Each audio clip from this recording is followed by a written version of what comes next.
ಸ್ನೇಹಿತರೆ, ಪಬ್ಲಿಕ್ ಸ್ಟುಡಿಯೋಕ್ಕೆ ಸ್ವಾಗತ ಸುಸ್ವಾಗತ. ವೀಕ್ಷಕರೇ, ಇವತ್ತು ನಮ್ಮ ಕನ್ನಡದ ಹೆಸರಾಂತ ಕವಿಗಳಲ್ಲಿ ಒಬ್ಬರಾದ ಶಿವರಾಮ್ ಕಾರಂತ ಅಂದರೆ ಶಿವರಾಮ್ ಕಾರಂತ ಭಾರತೀಯ ಸಾಹಿತ್ಯ ವಿದ್ವಾಂಸರಲ್ಲಿ ಒಬ್ಬರಾದ ಶಿವರಾಮ್ ಕಾರಂತರವರ ಜೀವನ ಚರಿತ್ರೆ ಹಾಗೂ ಸಾಧನೆ ಕೃತಿಗಳ ಬಗ್ಗೆ ನಾನು ನಿಮಗೆ ತಿಳಿಸಲು ಇವತ್ತು ಪ್ರಯತ್ನಿಸುತ್ತೇನೆ. ವೀಕ್ಷಕರೇ, ಕೋಟ ಶಿವರಾಮ್ ಕಾರಂತ್ ಕಡಲ ತೀರದ ಭಾರ್ಗವ, ನಡೆದಾಡುವ ವಿಶ್ವಕೋಶ ಎಂದೇ ಪ್ರಖ್ಯಾತರಾಗಿರುವ ಕನ್ನಡ ಸಾಹಿತ್ಯ ಸಂಸ್ಕೃತಿಯ ಉತ್ತರ ಕವಿ, ಕಾದಂಬರಿಕಾರರು, ನಾಟಕಕಾರರು, ಅನುವಾದಕರು, ವೈಜ್ಞಾನಿಕ ಬರಹಗಾರರು. ಆಡುಮುಟ್ಟದ ಸೊಪ್ಪಿಲ್ಲ, ಹಾಗೆಯೇ ಕಾರಂತರು ಬರೆಯದ ಸಾಹಿತ್ಯ ಪ್ರಕಾರವೇ ಇಲ್ಲವೆನಿಸಲಾಗಿರುವ ಇವರು ವಿಶ್ವವಿದ್ಯಾಲಯಗಳಲ್ಲಿ ಪದವಿ ಸ್ನಾತಕೋತ್ತರ ಪದವಿ ಪಡೆದಿಲ್ಲವಾದರೂ ಅವರ ಸಾಹಿತ್ಯ ಪರಿಶ್ರಮ ಅಪಾರವಾದದ್ದು. ಜ್ಞಾನಪೀಠ, ಪದ್ಮಭೂಷಣ, ಪಂಪ ಪ್ರಶಸ್ತಿ, ನಾಡೋಜಿ ಪುರಸ್ಕಾರ, 8 ವಿಶ್ವವಿದ್ಯಾಲಯಗಳು ಗೌರವ ಡಾಕ್ಟರೇಟ್ಗಳನ್ನು ಇವರಿಗೆ ಪುರಸ್ಕರಿಸಿವೆ. ವೀಕ್ಷಕರೇ, ನಿಮ್ಮ ಪ್ರೀತಿಯ ಶಿವರಾಮ್ ಕಾರಂತ್ ಅವರು ಅಕ್ಟೋಬರ್ 10, 1902 ಸಾಲಿಗ್ರಾಮ ಅಂದರೆ ಉಡುಪಿ ಜಿಲ್ಲೆಯಲ್ಲಿ ಇವರು ಜನಿಸಿದ್ದಾರೆ. ಇವರು ಪ್ರಮುಖ ಭಾರತೀಯರಾಗಿದ್ದು ಇವರು ಬರೆಯುವ ಪ್ರಕಾರದ ಶೈಲಿಗಳು ಕತೆ, ಕವನ, ಕಾದಂಬರಿ, ನಾಟಕ, ಯಕ್ಷಗಾನ ಮುಂತಾದವುಗಳಲ್ಲಿ ಇವರು ಬರೆಯುತ್ತಿದ್ದರು. ಇವರಿಗೆ ಪ್ರಭಾವವಾದ ಕವಿಗಳೆಂದರೆ ನಿಮ್ಮೆಲ್ಲರ ಪ್ರೀತಿಯ ಪೂರ್ಣಚಂದ್ರ ತೇಜಸ್ವಿ ಅವರು ಇವರ ಕವಿಗಳು ಬರೆಯುವ ಪ್ರಭಾವವನ್ನು ಪಡೆದಿದ್ದಾರೆ. ಇವರ ಜೀವನದ ಬಗ್ಗೆ ನಾವು ತಿಳಿಯುವುದಾದರೆ, ಜ್ಞಾನಪೀಠ ಪುರಸ್ಕೃತ ಡಾಕ್ಟರ್ ಶಿವರಾಮ್ ಕಾರಂತರು ಹುಟ್ಟಿದ್ದು ಉಡುಪಿ ಜಿಲ್ಲೆಯ ಕೋಟದಲ್ಲಿ ಜನಿಸಿದರು. ಒಂದು ಶತಮಾನಕ್ಕೆ 4 ವರ್ಷಗಳಷ್ಟು ಕಮ್ಮಿಯಾಗಿ ಬಾಳಿಯನ್ನು ತಮ್ಮ ಜೀವಿತಾವಧಿಯಲ್ಲಿ ಸುಮಾರು ಹಲವಾರು ರೀತಿಯಲ್ಲಿ ಪುಸ್ತಕಗಳನ್ನು ರಚಿಸಿದ್ದಾರೆ. ಇವುಗಳಲ್ಲಿ ಕಾದಂಬರಿಗಳು 82, ತಮ್ಮ 77ನೇ ವಯಸ್ಸಿನಲ್ಲಿ ಹಕ್ಕಿಗಳು ಕುರಿತು ಒಂದು ಪುಸ್ತಕವನ್ನು ಬರೆದಿದ್ದರು. ಇದು ವಿಶ್ವ ದಾಖಲೆ ಅರ್ಹವಾಗಿರುವ ಒಂದು ಸಾಧನೆ ಎನ್ನಬಹುದು. ಸಾಹಿತ್ಯವಾಗಿ ಶಿವರಾಮ್ ಕಾರಂತರು ಪ್ರಸಿದ್ಧರಾಗಿರುವಂತೆ ಇತರ ಕ್ಷೇತ್ರಗಳಲ್ಲೂ ಅಪಾರ ಸಾಧನೆ ಮಾಡಿದರು. ಕರ್ನಾಟಕದ ಪ್ರಮುಖ ಕಲೆಯಾದ ಯಕ್ಷಗಾನದಲ್ಲಿ ಉಳಿವಿಗೆಯನ್ನು ಇವರು ಪ್ರಯತ್ನಿಸಿದ್ದರು. ಅದರಲ್ಲಿ ಹಲವು ಪ್ರಯೋಗಗಳನ್ನು ಮಾಡಿದ್ದರು. ತಾವೇ ಸ್ವತಃ ನೃತ್ಯವನ್ನು ಕಲಿತು ಬಾಲ್ಯದಲ್ಲೂ ಗಂಭೀರ ಪ್ರಯೋಗ ಮತ್ತು ಪ್ರಯತ್ನ ಪಡೆದಿದ್ದರು. ಯುವಕರಾಗಿದ್ದಾಗ ಸಮಾಜ ಸುಧಾರಣೆಗೂ ಕೈ ಹಾಕಿ ವೇಶ್ಯ ವಿವಾಹಗಳ ಮಾಡಿಸಿದ್ದರು. ಯಕ್ಷಗಾನ ತಂಡಗಳನ್ನು ಕಟ್ಟಿಕೊಂಡು ದೇಶ ವಿದೇಶಗಳಲ್ಲಿ ಈ ಕಲೆಯನ್ನು ಪ್ರಚುರಪಡಿಸಿದರು ಯತ್ನಿಸಿದರು.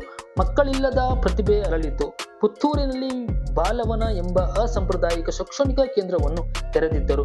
ಪುತ್ತೂರಿನಲ್ಲಿ ಒಂದು ಮುದ್ರಣಾಲಯ ತೆರೆದು ತಮ್ಮ ಪುಸ್ತಕಗಳನ್ನು ಮುದ್ರಿಸುತ್ತಲೂ ತಮ್ಮ ಹಲವು ಕಾದಂಬರಿಗಳನ್ನು ತಾವೇ ಮುಖಪಟದ ಚಿತ್ರಗಳನ್ನು ಬರೆದು ಮುದ್ರಿಸಿದರು.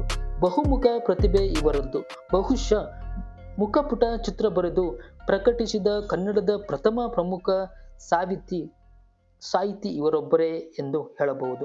ನಿರಂತರ ಪ್ರಯೋಗಶೀಲರಾಗಿದ್ದ ಕೋಟ ಶಿವರಾಮ್ ಕಾರಂತ ಅವರ ಕನ್ನಡ ಚಿತ್ರರಂಗದಲ್ಲಿ ಕೂಡ ತಮ್ಮ ಪ್ರಯೋಗವನ್ನು ಆರಂಭ ಮಾಡಿದ್ದು, ಮೂಕಿ ಚಿತ್ರ ನಿರ್ಮಾಣಕ್ಕೆ ಕೈ ಹಾಕುವ ಮೂಲಕ ಹರಿಜನರ ಬದುಕನ್ನು ಆಧರಿಸಿದ್ದ ಡೊಮ್ಮಿಗೋ ಚಿತ್ರವನ್ನು ತಾವೇ ಚಿತ್ರೀಕರಿಸಿದರು, ಅಭಿನಯಿಸಿದರು, ನಿರ್ದೇಶಿಸಿದರು. ಆನಂತರ ಭೂತರಾಜ್ಯ ಎಂಬ ಮೂಕಿ ಚಿತ್ರಗಳನ್ನು ಸಹ ಇವರು ನಿರ್ಮಿಸಿದರು. ಇವರ ಬಾಲ್ಯ ವಿದ್ಯಾಭ್ಯಾಸದ ಬಗ್ಗೆ ನಾವು ತಿಳಿಯುವುದಾದರೆ, ಕಡಲ ತೀರದ ಭಾರ್ಗವ ಎಂದು ಪ್ರಖ್ಯಾತಿಯನ್ನು ಪಡೆದ ಶಿವರಾಮ್ ಕಾರಂತರು ಉಡುಪಿ ಜಿಲ್ಲೆಯಲ್ಲಿ ಜನಿಸಿದರು. ಹಾಗೂ ಇವರ ತಂದೆ ಶೇಷ ಕಾರಂತರು, ತಾಯಿ ಲಕ್ಷ್ಮೀ ಕಾರಂತರು. ಇವರು 7 ಮಕ್ಕಳ ಕುಟುಂಬದಲ್ಲಿ ಶಿವರಾಮ್ ಕಾರಂತರು 4ನೆಯ ಮಗವಾಗಿದ್ದರು. ಶಿವರಾಮ್ ಕಾರಂತ್ ಅಣ್ಣ ಮದರಸ ಸರ್ಕಾರದಲ್ಲಿ ಸಚಿವರಾಗಿದ್ದರು. ಇನ್ನೊಬ್ಬ ಅಣ್ಣ ವಾಸುದೇವ ಕಾರಂತರು ಲೇಖಕರು, ಆಧ್ಯಾತ್ಮಿಕ ವಿಷಯಗಳಲ್ಲಿ ಪ್ರಸಿದ್ಧಿಯನ್ನು ಪಡೆದಿದ್ದರು. ಶೇಷ ಕಾರಂತರು ಶಾಲಾ ಶಿಕ್ಷಕರಾಗಿದ್ದು, ದೊಡ್ಡ ಕುಟುಂಬವನ್ನು ಸಾಕಲು ಅಸಾಧ್ಯವಾದಾಗ ಕೆಲಸ ಬಿಟ್ಟು ಜವಳಿ ಅಂಗಡಿಯನ್ನು ಆರಂಭಿಸಿದರು. ಇಂಗ್ಲಿಶಿನಲ್ಲಿ ಕಂಡರೆ ಪ್ರಶಂಸೆ ಪಡೆಯುತ್ತಿದ್ದ ಕಾಲದಲ್ಲಿ ಶೇಷರು ಅವರ ಮಕ್ಕಳನ್ನು ಇಂಗ್ಲಿಷ್ ಶಾಲೆಗೆ ಕಳುಹಿಸಿದರು. ಕುಂದಾಪುರದ ಶಾಲೆಯಲ್ಲಿ ಶಿವರಾಮ್ ಕಾರಂತರು ತಮ್ಮ SSLC ಪರೀಕ್ಷೆಯನ್ನು ಬರೆದು ಮುಗಿಸಿದರು. ತಮ್ಮ ಶಾಲೆಯಲ್ಲಿ ರಾಯರು ಕಾರಂತರು ಮೊದಲ ಗುರುಗಳಾಗಿ ಕಾರಂತರಿಗೆ ಬೆಂಬಲ ನೀಡಿದರು. ಮುದ್ದಣ್ಣ ಕವಿಯ ಗುರುವಾಗಿದ್ದ ಮಳಲಿ ಸುಬ್ಬರಾಯರು ಸಹ ಶಿವರಾಮ್ ಕಾರಂತರಿಗೆ ಗುರುವಾಗಿದ್ದರು. ಮಳಲಿ ಸುಬ್ಬರಾಯರು ಮೂಲತಃ ಯಕ್ಷಗಾನ ರಚನೆ ಮಾಡಬಲ್ಲವರಾಗಿದ್ದರು. ಯಕ್ಷಗಾನದ ಬಗ್ಗೆ ಶಿವರಾಮರಿಗೆ ಆಸಕ್ತಿ ಮೂಡಲು ಮುಖ್ಯ ಕಾರಣವಾದರು. ಶಿವರಾಮ್ ಕಾರಂತರಿಗೆ ಪರಿಸರವೆಂದರೆ ಬಹಳ ಪ್ರೀತಿ. ಅವರು ಬಾಲ್ಯದಲ್ಲಿಯೇ ಕೆರೆಗಳ ಬಗ್ಗೆ, ಏರಿ, ಸಮುದ್ರ ತೀರ, ಮರದ ನೆರಳಿನ ಪ್ರದೇಶಗಳಲ್ಲಿ ಸಮಯವನ್ನು ಕಳೆಯುತ್ತಿದ್ದರು. ಆಧುನಿಕ ವಿದ್ಯಾಭ್ಯಾಸ ಕೇವಲ ಪಠ್ಯಪಾಡಿಗಾಗಿ ಎನ್ನುವುದು ಅವರ ಅಭಿಪ್ರಾಯವಾಗಿತ್ತು. ನಿಜವಾದ ವ್ಯಕ್ತಿತ್ವ ವಿಕಸನವಾದರೆ ಅದೇ ನಿಜವಾದ ಶಿಕ್ಷಣ ಎಂಬುದು ಅವರ ಅಭಿಪ್ರಾಯವಾಗಿತ್ತು. ಇವರು ಗಾಂಧೀಜಿಯವರ ಸ್ವತಂತ್ರ ಹೋರಾಟದಲ್ಲಿ ಶಾಲಾ ಮಕ್ಕಳು ಭಾಗವಹಿಸಬೇಕೆಂದು ಕರೆ ಕೊಟ್ಟಾಗ ಕಾರಂತರು ಚಳವಳಿಯಲ್ಲಿ ಭಾಗವಹಿಸಿದ್ದರು. ಕಾರಂತರ ಅಪ್ಪ ಹಾಕಿದ ಆಲದ ಮರಕ್ಕೆ ಎಂದೂ ಜೋತು ಬಿದ್ದವರಲ್ಲ. ಅವರು ಇಡೀ ಬದುಕು ಹಲವಾರು ಪ್ರಯೋಗಗಳಿಂದ ಕೂಡಿದೆ. ಅನುಭವ ಬೆಳೆದಿತ್ತಿಲ್ಲ. ಅವರು ಹಲವು ಬಾರಿ ತಮ್ಮ ಹಿಂದಿನ ನಿಲುವುಗಳನ್ನು ಬದಲಾಯಿಸಿಕೊಂಡಿದ್ದಾರೆ. ಮನುಷ್ಯ ಎಷ್ಟೇ ಕಲಿತರೂ ಕಲಿಯಬೇಕಾದಷ್ಟು ಬಹಳ ಎಂದು ನಂಬಿದ್ದರು. ಕಾರಂತರಿಗೆ ಈ ಬದುಕೇ ಒಂದು ಪಾಠಶಾಲೆಯಾಗಿದೆ ಎಂದು ಇವರು ಸಾಬೀತುಪಡಿಸಿದರು. ಚಿಕ್ಕ ವಯಸ್ಸಿನಲ್ಲಿಯೇ ಶಾಲೆ ಬಿಟ್ಟು ಸ್ವತಂತ್ರ ಸಂಗ್ರಾಮದಲ್ಲಿ ಪಾಲ್ಗೊಂಡಿದ್ದ ಅವರು ಮುಂದೆ ಎಲ್ಲಾ ಜ್ಞಾನ ಶಾಖೆಗಳು ಆಸಕ್ತಿ ಬೆಳೆಸಿಕೊಂಡಿದ್ದರು.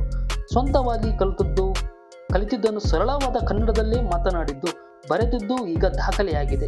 ಸಹಜವಾಗಿಯೇ ಅವರಿಗೆ ಹಲವಾರು ವಿಶ್ವವಿದ್ಯಾಲಯಗಳ ಗೌರವ ಡಾಕ್ಟರೇಟ್ಗಳು, ಜ್ಞಾನಪೀಠ ಪ್ರಶಸ್ತಿ ಸೇರಿದಂತೆ ಹಲವು 10 ಪ್ರಶಸ್ತಿಗಳಿಗೆ ಲಭ್ಯವಾಗಿವೆ. ಅಸಂಖ್ಯಾತ ಗೋಷ್ಠಿಗಳು, ಸಮ್ಮೇಳನಗಳು, ಅಧ್ಯಕ್ಷ ಪಟ್ಟಗಳು, ಸನ್ಮಾನಗಳು ಕಾರಂತರವರಿಗೆ ಹುಡುಗಿಕೊಂಡು ಬಂದಿವೆ. ತುರ್ತು ಪರಿಸ್ಥಿತಿಯಲ್ಲಿ ಇಂದಿರಾ ಸರ್ವಾಧಿಕಾರವನ್ನು ಕಾರಂತರು ಪದ್ಮಭೂಷಣ ಪ್ರಶಸ್ತಿಯನ್ನು ಕೇಂದ್ರ ಸರ್ಕಾರಕ್ಕೆ ವಾಪಸು ಮಾಡಿದ್ದು ಕೂಡ ಇತಿಹಾಸದಲ್ಲೇ ಸೇರಿಕೊಂಡಿದೆ. ಸಾಹಿತ್ಯ, ರಂಗಭೂಮಿ, ಚಲನಚಿತ್ರ, ವಿಜ್ಞಾನ, ಚಿತ್ರಕಲೆ, ಸಂಗೀತ, ಶಿಕ್ಷಣ, ರಾಜಕೀಯ, ಪತ್ರಿಕೋದ್ಯಮ, ಭಾಷೆ, ಸಂಸ್ಕೃತಿ ಹೀಗೆ ಹಲವಾರು ರೀತಿ ಪಟ್ಟಿ ಬೆಳೆಯುತ್ತದೆ. ಕಾರಂತರು ಬಾಲ ಪ್ರಪಂಚ, ವಿಜ್ಞಾನ ಪ್ರಪಂಚಗಳನ್ನು ಬರೆದಿದ್ದಾರೆ. ಸಿರಿಗನ್ನಡದ ಅರ್ಥಕೋಶವನ್ನು ತಯಾರಿಸಿದ್ದಾರೆ. ಯಕ್ಷಗಾನ ಕುರಿತ ಪುಸ್ತಕಗಳನ್ನು ಬರೆದಿದ್ದಾರೆ.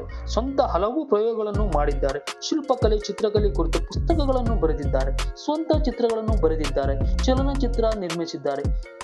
50ಕ್ಕೂ ಹೆಚ್ಚು ನಾಟಕಗಳನ್ನು ಇವರು ಸಹ ಬರೆದಿದ್ದಾರೆ.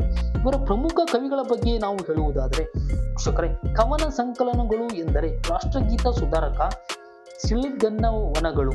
ಇವರ ಪ್ರಮುಖ ಕಾದಂಬರಿಗಳೆಂದರೆ ಅದೇ ಊರು ಅದೇ ಮರ, ಅಳಿದ ಮೇಲೆ ಅಂಟಿದ ಅಪರಂಜಿ, ಆಳ ನೀಲಾಳ, ಇದ್ದರೂ ಚಿಂತೆ, ಇನ್ನೊಂದು ದಾರಿ.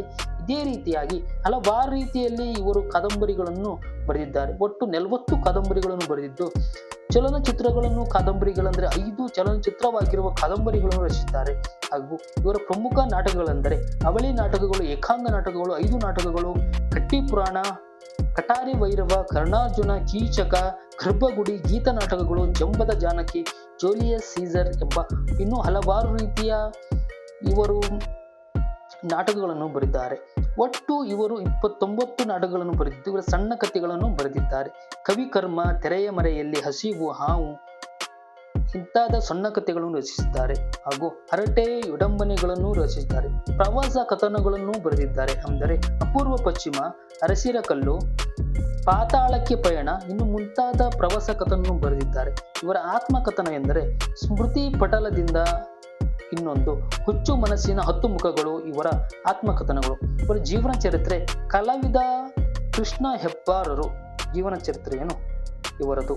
ಕಲಾಪ್ರಬಂಧ, ಇವರು ಕಲಾಪ್ರಬಂಧವನ್ನು ಬರೆದಿದ್ದಾರೆ. ವೈಜ್ಞಾನಿಕ ಅದ್ಭುತಗಳನ್ನು ಬರೆದಿದ್ದಾರೆ. ಇತರ ಪ್ರಜಾಪ್ರಭುತ್ವದ ತತ್ವಗಳ ಬಗ್ಗೆನೂ ಸಹ ಇವರು ಬರೆದಿದ್ದಾರೆ. ಸಂಪಾದನೆ, ವಿಶ್ವಕೋಶ, ನಿಘಂಟು, ಅನುವಾದ ಹಾಗೂ ಮಕ್ಕಳ ಪುಸ್ತಕಗಳು, ಬೇರೆ ಬೇರೆ ರೀತಿಯ ಕೃತಿಗಳನ್ನು ಸಹ ಇವರು ರಚಿಸಿದ್ದಾರೆ. ಸ್ನೇಹಿತರೆ, ನಮ್ಮ ಕನ್ನಡದ ಕವಿಗಳಲ್ಲಿ ಒಬ್ಬರಾದ ಶಿವರಾಮ್ ಕಾರಂತವರ ಬಗ್ಗೆ ಒಂದಿಷ್ಟು ವಿಷಯಗಳನ್ನು ನಿಮಗೆ ಹಂಚಿಕೊಳ್ಳಲು ನಾನು ಪ್ರಯತ್ನಿಸುತ್ತಿದ್ದೇನೆ. ಮುಂದಿನ ಸಂಚಿಕೆಯಲ್ಲಿ ಮತ್ತೊಂದು ವಿಷಯದೊಂದಿಗೆ ಮತ್ತೆ ಭೇಟಿಯಾಗೋಣ. ಅಲ್ಲಿವರೆಗೂ ಧನ್ಯವಾದಗಳು, ನಮಸ್ಕಾರಗಳು.